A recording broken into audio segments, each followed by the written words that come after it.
I'm Thomas Zaimov. I'm Martin Zaimov. We are country coordinators of Bulgaria, and on the side we are also father and son. So I'm a green belt in Bulgaria, training people to become facilitators here. I've lived almost all my life in France. My mom is French, and I came here 2 years ago so that we can work together around the topics of environmental protection in Bulgaria. I discovered the Climate Freskers before coming here through my mom. Showed it to Martin and some other people here in Bulgaria. They liked it very much, so we started promoting it as much as we could. Well, I'm Tom's father, obviously, and I'm very, very happy and proud to work with my son here for more than 2 years. He's the one who introduced me to the Fresk. We coordinated with many people the translation.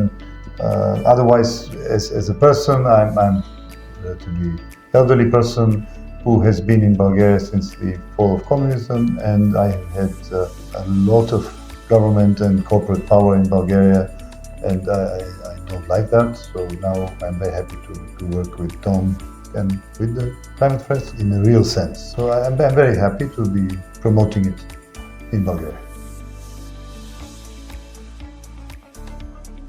In 2 years, we have played it with more than 2,500 people. When I say we are now a community of more than 100 facilitators. We play mostly with general public people, like individuals, with kids from school, with teachers from schools. In terms of companies, it is developing up very much, but that's not the primary factor for the development of the Fresk here in Bulgaria for now.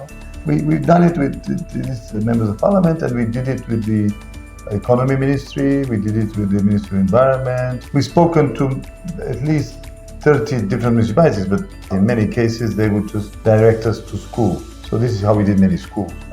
We've done it across the country, really. Yeah. So basically in Bulgaria, the carbon footprint per capita is around 8 tons. And it's not very easy to put it down.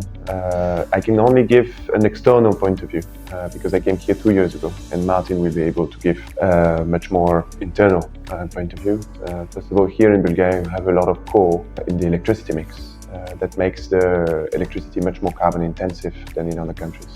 We could talk about the different personal actions that you could do, but for example, in terms of infrastructures, if we talk about mobility, it's very difficult to use a bicycle here in Sofia because there's just no bicycles.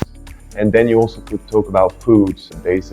It's a very meat and intensive diet that we have here in Bulgaria, but we can see also that the willingness of having vegetarian meals is growing, especially around restaurants.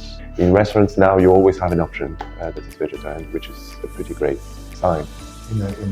In a former communist country, it is additionally slightly more difficult to contradict industrial habits, petrol, the use of individual cars.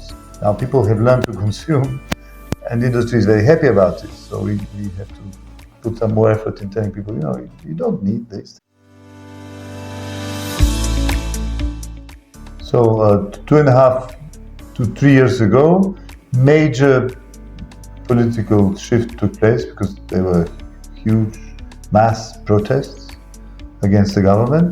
The Green Party became significantly more influential, even not so much in numbers, but in positions. We had a Green Party Minister of Environment, and we now have a very good chance to have a European Member of Parliament from Bulgaria, the Green Party.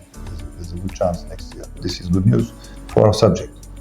Yeah, and from that we could see that at a political level the interest around environmental subjects very much increased.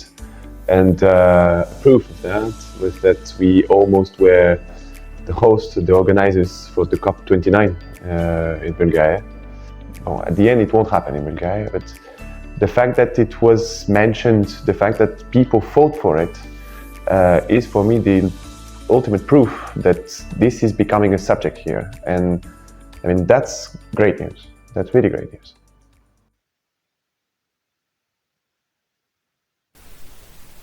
Thomas, Thomas, we can't hear what you're saying. Oh no. Oh no, that looks like a microphone issue. Oh, damn it. Well, sorry for that, Thomas. It looks very interesting what you're saying. And I guess it's going to be a shortened interview. Martin, Thomas, thanks you very much for everything you've been doing in Bulgaria for Climate Fresk. Bye bye and all the best. And I'm on my way to Istanbul. Next stop, Istanbul.